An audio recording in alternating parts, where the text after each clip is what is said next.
Hey all, it's Dale from Elephant Memories.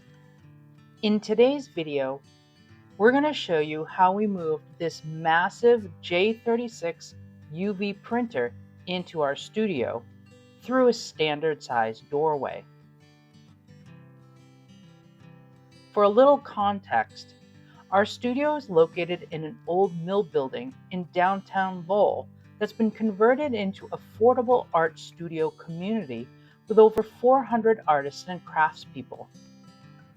We just received our new J36 UV printer from J's Printers, shipped in this crate that measures over 5 feet by 5 feet by 3 feet and weighing in at roughly 550 pounds.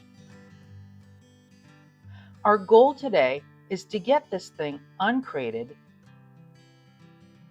moved through multiple hallways, through a standard 36-inch doorway, and finally onto a work table. So let's get into it. Once the crate was delivered, we decided to uncrate everything right in the loading dock area.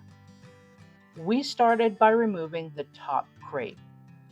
Depending on how yours is built, you may run into a combination of latches, screws, long staples, or nails.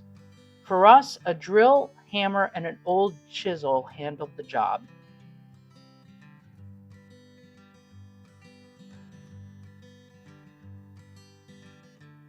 Once opened up, you can see how securely everything is packed inside. The printer is secured firmly to the pallet. All the moving components are locked down, and there are wooden braces throughout for added stability during shipping. The key to this entire process is having a good pallet jack. If you can borrow one, great. If not, most equipment rental places should have them available. One thing to check before you rent or borrow one: a standard doorway is about 36 inches wide. Be sure your pallet jack is narrower than that. We started by removing the wooden braces. The side panels on our crate were stapled together, so we used a hammer and chisel and worked our way around the crate. It definitely took some time, and honestly, screws would have made this process a whole lot easier.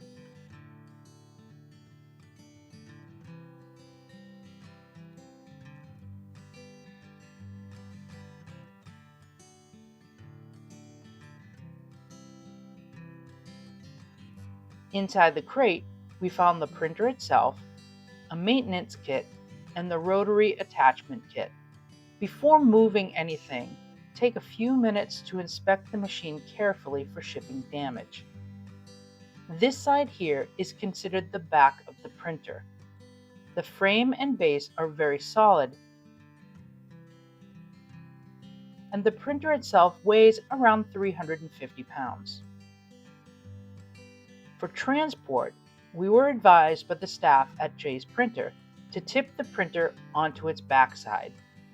To help protect the machine, we added a sheet of 3/4 inch plywood and some of the original foam packaging on top of the pallet jack forks to prevent scratches. Next, we carefully repositioned the printer so it lined up with the pallet jack. This is definitely a two-person lift. The machine is heavy, awkward, and not something you want to rush, so make sure both people are ready before lifting. You also want the entire width of the printer sitting inside the width of the pallet jack, so you can clear the doorways without clipping the frame.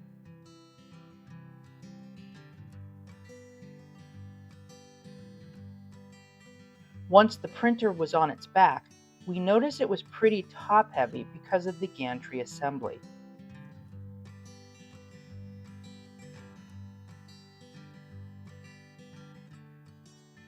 To keep everything secure, we used a couple of ratchet straps.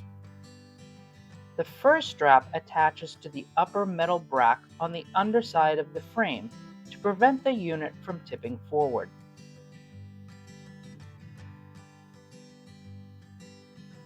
The second strap wraps completely around both the printer and the pallet jack for extra stability.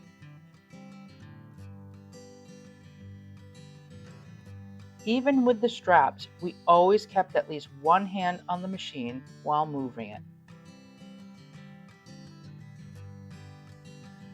As we transported it, one person stayed in the front stabilizing the printer while the second person steered the pallet jack from behind.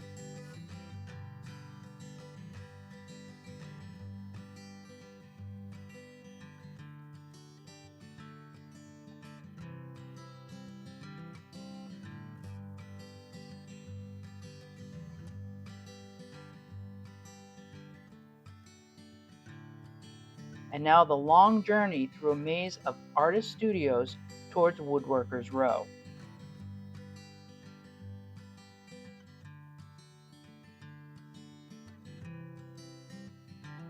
And of course, every operation like this requires a good foreman to oversee the project. You can see the pallet jack fits easily through the doorway.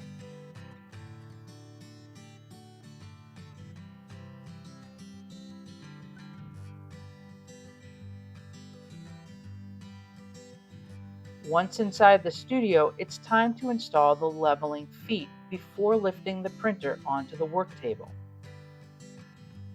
The feet were included in the maintenance kit box. We simply removed the two metal transport brackets from the bottom and threaded the feet into place. Our work table measures 5 feet by 3 feet, and we'll have another video coming soon covering how we set up the workspace and the table for this printer.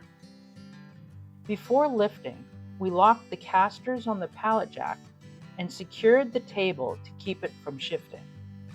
There's already a brace on the table, but we had a third person there for extra safety precaution.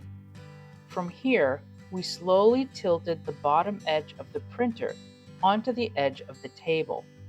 Then we carefully continued the rotation until more of the printer's weight transferred onto the tabletop. At this point, one person moved to the front to keep the machine from pitching forward, while the second person stabilized it from the back.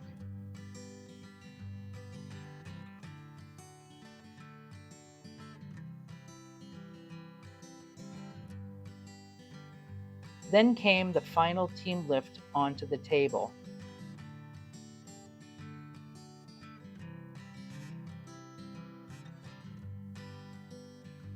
This was definitely the trickiest part of the entire move.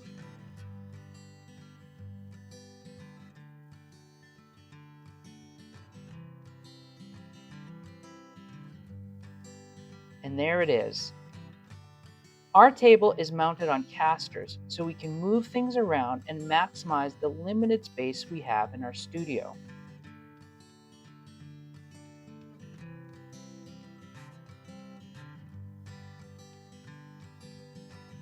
Our old 1911 Golden Pearl printing press actually weighs more than this brand new 2026 UV printer. If you found this video helpful, be sure to give it a thumbs up and subscribe for more videos on UV printing, woodworking, laser projects, and creative shop builds. Thanks for watching, and we'll see you next time.